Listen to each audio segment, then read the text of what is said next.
ওই মুখ বান্ধা ছিল, নিঃশ্বাস টানি লইতে পারিনি, মুখ বান্ধা ছিল। 2018 সালের 30 ডিসেম্বর নোয়াখালীর সুবর্ণচরের ইতিহাসে এক বিভীষিকাময় দিন। সেদিন ছিল রাতের ভোট খ্যাত একাদশ জাতীয় সংসদ নির্বাচন। ভোটের দিন সকালে ধানের শীষ প্রতীকে ভোট দেন উপজেলার চরযুবলী ইউনিয়নের 4 সন্তানের জননী পারুল আক্তার। আর এতেই তার উপর নেমে আসে অন্ধকার এক ট্র্যাজেডি। রাতেই স্থানীয় আওয়ামী লীগ কর্মীরা বাড়িতে হামলা চালিয়ে স্বামী সন্তানদের সামনেই গণধর্ষণ ও পাশবিক নির্যাতন করে পারুল আক্তারকে। ঘটনাটি দেশজুড়ে ব্যাপক আলোড়ন তোলে। এই ঘটনায় আদালত 10 আসামিকে মৃত্যুদণ্ড ও 6 জনকে যাবজ্জীবন কারাদণ্ড দেন। তবে সেই বিভীষিকাময় দিনের 7 বছর পেরিয়ে গেলেও দোষীদের শাস্তি কার্যকর না হওয়া, সরকারি সহায়তার ঘাটতি সব মিলিয়ে এখনও নিরাপদ ও স্বাভাবিক জীবনে ফিরতে পারেনি পারুল আক্তার।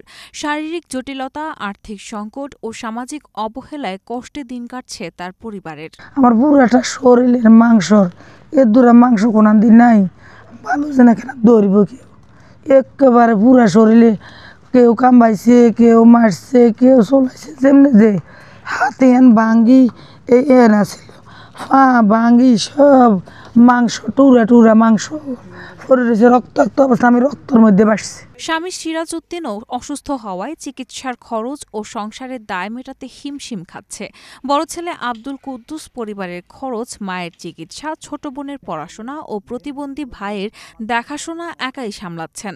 বড় মেয়ে শাবনুরের বিয়ে হয়েছে, ছোট মেয়ে ইয়ানুর পড়াশোনা করছে 9ম শ্রেণীতে। 2টা মেয়ে আছে, একটা মেয়ে বিয়ে দিছে, একটা মেয়ে বিয়ে দিনি, একটা ছেলে ভেন প্রতিবন্ধী। আমার কোনো কর্ম নাই, তা আছে ছেলে একজন রোজগারের, আমি নিজে ওটার উপরে মেনটেন করি কোনো রকম বাচ্চা কাচ্চা নিয়ে, এই 700 জন ফ্যামিলি।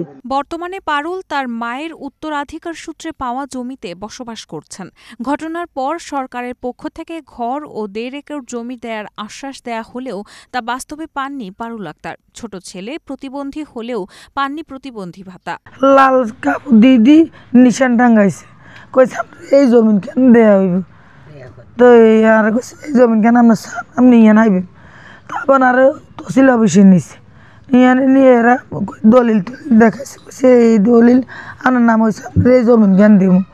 আর একদিন গেছি আনার নাম কইছেন, এত কি ইয়ানের মানুষই কি দর্শন করছি, যারা দর্শন করছি এও কাছে না যাবেন, জমিন এলাম নিয়ে না ইনকি। বিষয়টি খতিয়ে দেখে পারুল আক্তারের নামে কোনো সরকারি বরাদ্দ থাকলে তা বুঝিয়ে দেওয়ার ব্যবস্থা করা হবে বলে জানান সুবর্ণচর উপজেলা সহকারী কমিশনার ছেনমং রাখাইন।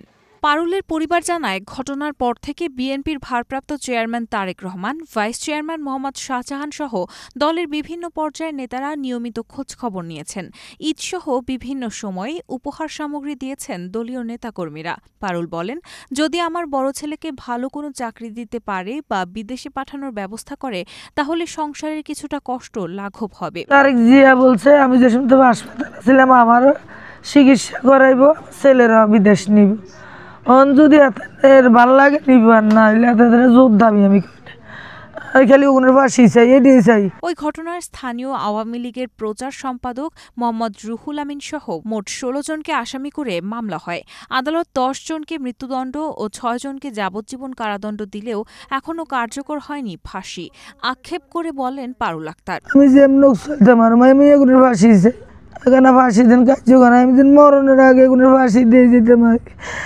সরকারের কাছে কিছু চাই না, কারো কাছে কিছু চাই না, আল্লাহ শেখ হাসিনা তখন টিয়াটাই চাইল না, এর করে টিয়া লাগতো না।